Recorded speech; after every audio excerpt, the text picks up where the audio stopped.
A quick question for my Arminian friends. In Genesis chapter 15, God tells Abraham that his descendants would go to a foreign land, that they'd be enslaved and oppressed, but after a certain amount of time that they would be delivered by God, and he would judge the nation that enslaved them. No doubt referring to Egypt. But think about what that's just said. God is telling Abraham that the reason he's going to bring a group of people, a nation, into existence hundreds of years down the road is so he can pour his wrath down upon them.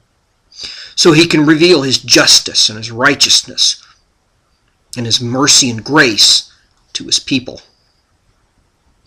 So he can reveal his salvation to his people.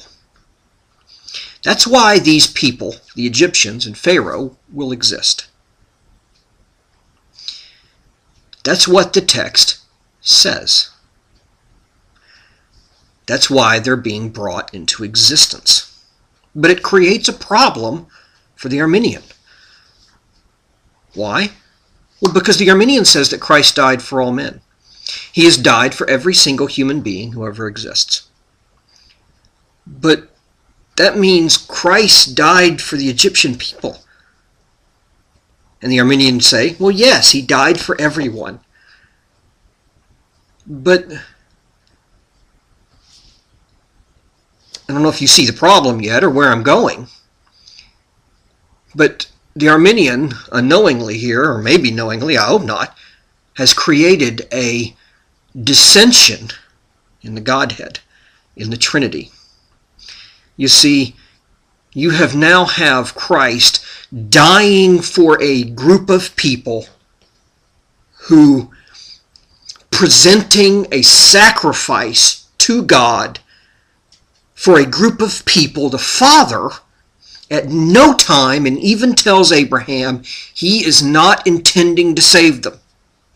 They're existing to reveal his righteousness and his justice. He's going to pour his wrath down upon them. It is irrational. So often they say world means world, and that's all world's ever going to mean. Well, you know what? It doesn't include the Egyptians. When you throw out God desires all men to be saved, and that Christ died for all men, it doesn't include the Egyptians. And if you say it does, how is that rational? That Christ would come and die for a people the Father never intended to save. And that is at no time his reason for even bringing them into existence.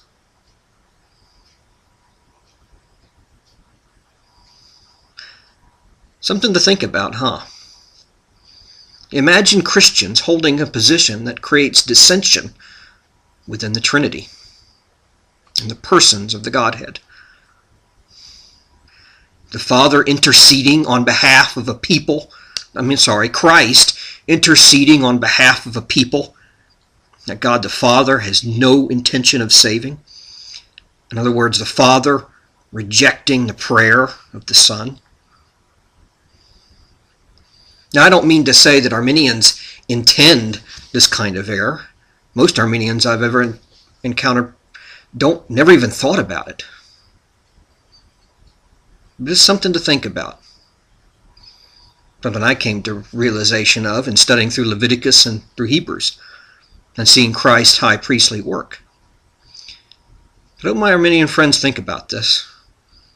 Take care. Good night.